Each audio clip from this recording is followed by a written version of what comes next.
I'm not machine. I'm not man. I'm more. This was the line spoken by the T-3000, and it was right. This mixture of nature with Skynet science created an abomination of untold horror. Some would say a hybrid with the strength of humanity and a machine, but all I see is a mechanical virus with an unfortunate human as its host. So the T-3000 is probably one of the most advanced machines ever deployed, even surpassing the T-1000 in technological terms by miles. This machine is created, or should I say forced upon a human host from a T-5000, which is the father to all of these machines, basically being a more advanced version of the T-3000, and in the movie Terminator Genesis, the T-5000 is the host of Skynet's consciousness. No longer did it need to be housed in a core, it was in a sense a machine-organic hybrid now, and would infect others with its machine-phased matter. But what exactly is this mysterious material it infects others with? Machine-phased matter, also known as nanophased matter, is a highly advanced material composed of nanoscale machines engineered by Skynet. It was primarily developed for use in the T-3000 infiltration model. When a human is infected by a T-5000 unit, this matter completely rewrites the individual's genetic structure and replaces all organic tissue with a powerful synthetic resin. The result is a host body capable of extraordinary feats, including rapid regeneration and shape-shifting abilities that far exceed those of the T-1000. The transformation process begins with the formation of a skeletal framework, followed by rapid development of synthetic muscle, skin, and even clothing, all modelled after the original human host. These layers can be altered instantly. The T-3000 can switch from civilian clothing to combat-ready body armour in an instant, though such changes are purely aesthetic. It can even produce realistic scars, wounds, or other surface-level features that appear and disappear at will, enhancing its ability to infiltrate and deceive. When damaged, the resin-like material sometimes bleeds from the Terminator, appearing red to mimic human blood. However, this coloration quickly fades to the unit's standard grey hue as the substance is reabsorbed into the body. This allows the T-3000 to convincingly simulate human physiology, including bleeding and superficial injuries. In its most basic state, the machine-phased matter can disassemble into a swarm of nanites, allowing the Terminator to hover or reform in a different shape, further enhancing its mobility and versatility. Since the T-3000 is created through the roboticization of a human, it retains a fundamentally human form. While it can temporarily shift into a more amorphous state, a powerful magnetic bond between its machine-phased matter ensures that the cells always reassemble into a humanoid shape. Beneath its synthetic skin, the internal structure mimics human tendons and musculature with remarkable accuracy, though rendered in a sleek metallic silver. During combat, the T-3000 can dramatically increase its muscle mass, enhancing its strength and physical presence. So the machine-phased matter is pretty much demigod levels of power. This makes the T-3000 a lethal opponent. This is exemplified in combat with it being able to make weapons like the T-1000 but to an even greater degree. So blades or blunted melee weapons, but with its ability to increase its volume, these could be of a huge size.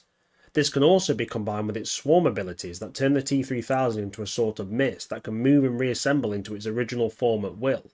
This allows it to dodge attacks and even shift to the other side of someone who it's fighting so it could stab them in the back in an instant.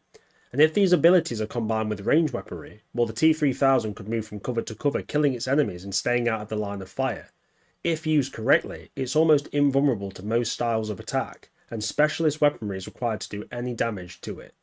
It's not mentioned how big an individual piece of phased matter is, but once in the swarm or mist form, depending on the size, well, it opens up a major maneuverability and infiltration abilities.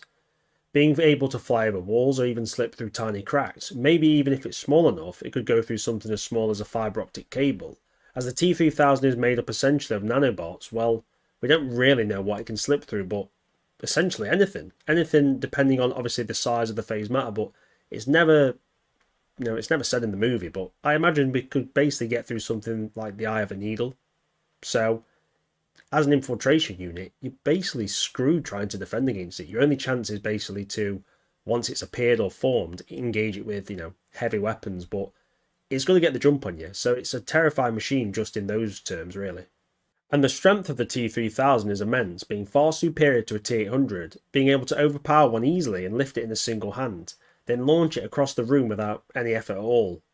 This strength is far beyond even a T-1000, it must be able to rip open reinforced doors, flip vehicles, and even carry heavy weapons like a 50 caliber heavy machine gun one-handed, and it would be able to control the recoil with this level of strength. And if you combine this with its abilities to shapeshift and focus that amount of force in, let's say, a very thin bladed weapon, well, it should be able to punch through very thick armour and expand. If done to a human, well, you could quite literally rip someone apart, especially useful on high value targets where absolute destruction is a priority. Combining this strength with its speed causes the T-3000 to be even more dangerous than first realised. It possesses reflexes far quicker than any human could ever achieve and can outdo any known T-series model in that timeline. Being able to run, jump and hit so fast, well, it's pretty unreal, and any chance to dodge or block it would be low.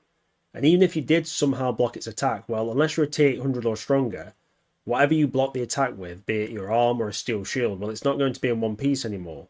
It's going to be split or shattered with such force. The fact that phase matter is more advanced than mimetic polyalloy of the T-1000 leads me to think that sensors wise the T-3000 would be the top end of the spectrum in terms of audio and visual ability. Seeing in multiple spectrums of light and hearing far beyond any range possible for a human. It would also have sight and sound from all areas of the body, as the machine phase matter are nanites and rebuild the entire body. Now, some will argue it's based off a human body, so the eyes are its only eyes, but phase matter is pretty much a virus. It uses us as a means to house itself, and in a way to project Skynet's will through us. So think of an infected body as just a transportation node for these nanomachines. So anything the T-1000 mimetic polyalloy could do, the T-3000 can do, but far better. And with these extremely powerful sensors, it would be the ultimate hunter, being able to track down any target easily, using sight, sound, smell and even taste to its advantage. We don't really get told what its full range of abilities are, but I think it would be able to do anything the previous T-series could. Be that the genetic identification of the TX, to hacking directly into communication networks. Also more basic things such as seeing in infrared or thermal vision, the T-3000 is a jack of all trades and also a master of those things. It truly is Skynet's perfect machine. Well, nothing's perfect, but this is about as close as you're going to get, to be honest. Durability wise, it's almost invincible. This is where the T-3000 really impresses me. This thing is just ridiculous. So let's start with the basics. Kinetic weapons, yes guns. Well, they're doing sod all. Being as it's got T-1000 style abilities but better, with bullets either high or low caliber just causing splits in the machine phase matter, but it's just going to reform and repair. And it's the same for explosive weapons. Even extreme heat seems to do very little. It would require extreme heat for a fair amount of time to truly do damage.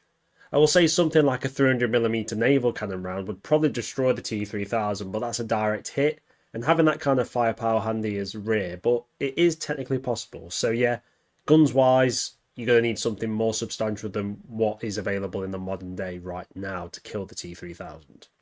Things like knives, sledgehammers, any kind of standard melee weapon will do nothing to the T-3000, though in the movie, magnetic gauntlets do some severe damage. It does stun it for a bit, but that's more because they're magnetic, not because of the actual melee effect.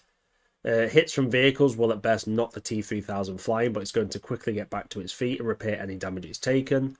Fall damage seems to be of no concern unless maybe you're dropping a T-3000 from orbit. Maybe it will kill it, but it might do nothing, who knows.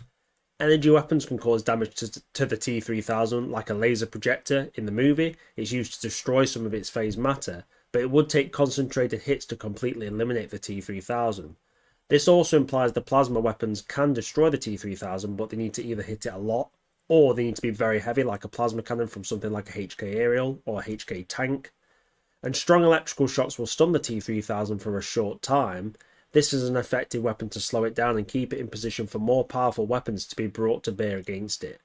The one major weakness the T-3000 has is to magnetic fields, with a malfunctioning MRI machine causing it to be severely slowed and to hamper its shape-shifting abilities, because obviously MRIs use magnetic fields or currents. I'm not exactly sure how they work, but it's magnetic, so when it malfunctioned, the force was going outwards instead of being concentrated onto the kind of standard area. So yeah, obviously if you watch the film you'll understand the scene better, but they're quite powerful magnets in an MRI. And significantly strong magnetic fields in close proximity will cause the bonds between the machine phase matter to break, which will completely destroy the T-3000. This is actually achieved with a time displacement device which rips it apart, and the ensuing explosion stops the machine phase matter having any chance of rebonding, which obviously eliminates the T-3000. So you need magnetic fields to damage the bonds and then something with some force to tear it apart. The T-3000 retains a complete understanding of human emotions and convincingly display emotional responses. However, whether it genuinely experiences these emotions as a human would remains unclear. Additionally, the T-3000 preserves all memories from its life before the transformation. This allows the T-3000 to be an exceptional infiltrator, only detectable by advanced sensors that could pick up the machine phase matter. But this leads me to wonder why Skynet would infect humans, as it brings a lot of potential complications with it. Humans are not rational in mindset, and even with the machine phase matter rebuilding the target human from the ground up, it seems there's always a risk of the infected human giving in to its emotion and human instincts. Now, there are benefits to having a human's will to survive, which will make the T-3000 fight as hard as possible to stay alive. But so would any of Skynet's machines, as their abilities are used to the maximum efficiency to achieve any of the goals set. We also hear in the movie from Arnie's character that previously infected humans that became T-3000s went insane and lost their minds, which points to them being very unstable and by extension, unreliable. This also opens up the questions of how many people can the T-5000 infect? Does it produce more machine phase matter itself, or does the material need to be made in a specialist facility? When infecting a host, is it like a virus that uses organic matter to replicate, or do you need a certain amount of nanites depending on the mass of said person? So potentially you need extra phase matter if you want to infect someone who's rather tall and fat. Also, is there any chance that the phase matter fails to overtake a host? Like all viruses, there's a chance someone is immune or resistant to it. Like I said, many new questions raised, but the answers are up to you personally to decide upon, should I say, as there's no info out there, and obviously I create some info for these. I go based off the lore, but there's literally not that much lore on the T-3000, so these kind of questions, they're up to you on this one, because otherwise I'm literally just making it up on the spot, and I don't like doing that. So yeah, lots of questions provided by this kind of unique machine, but I can't answer everything, unfortunately. So yeah, please in the comments do tell me what you think, given those questions, but I'm a little bit confused on some of them. But, you know, we'll get there eventually. Hopefully one day some of the people who made the movie or wrote the script will clarify, but, you know, that could be many years away. We also see the T-5000 in the scene where it surprises John Connor and his team in the time displacement chamber. In this scene, the T-5000 has wiped out everyone except John, and these weren't standard troops but hand-picked veterans of the future war, armed with the best weapons and equipment the Resistance has access to, and the T-5000 wipes them out with no noticeable damage to itself. That means the T-5000 is obviously exceptional lethal in combat, and the T-3000 it creates are on the same level of combat ability. So if the T-5000 is able to make hundreds or thousands of T-3000s, well, humanity would have no chance, and I wonder what actually happens in the timeline after John is sent back, because obviously in Terminator time travel stuff, it changes the timeline, but let's just imagine the T-5000 carries on. It carries on infecting people and rampaging against the Resistance, and they think they've just won the war. They think Skynet was a static core which they've taken out. They don't know that it's become, well, a machine phase matter biohybrid, basically the T-5000, and now it can go around infecting humans of its choice, turning them into lethal machines. So potentially you've got, like, imagine the Matrix, Agent Smith kind of thing, just infecting people, replicating itself, and the Resistance is unaware. Because this thing is so lethal, it probably won't leave any survivors to inform any other Resistance members. So potentially the T-5000, which is basically Skynet in its form, could win the future war. It's kind of an odd one, but, you know, I can see it happening. So, you know, it kind of opens up a new line of, you know, new line in the Terminator future war of what could happen. So yeah, that's another interesting kind of a rabbit hole you can go down yourself.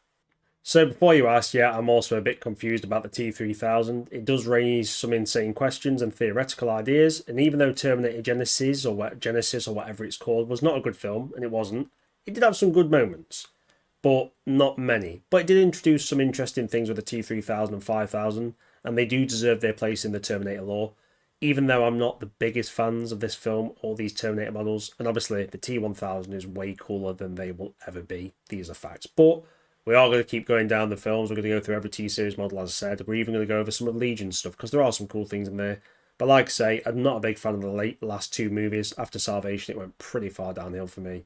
Still, these things are interesting, and they do add some cool stuff to the Terminator universe. And maybe in future, if we get some good movies or some TV series or new things, they might take the best out of these films and leave all the crap behind, and we could get some really good Terminator movies in future. Anyway, thanks for watching, guys. Hope you enjoyed this one, and I will see you on the next one. As always, have a beautiful evening.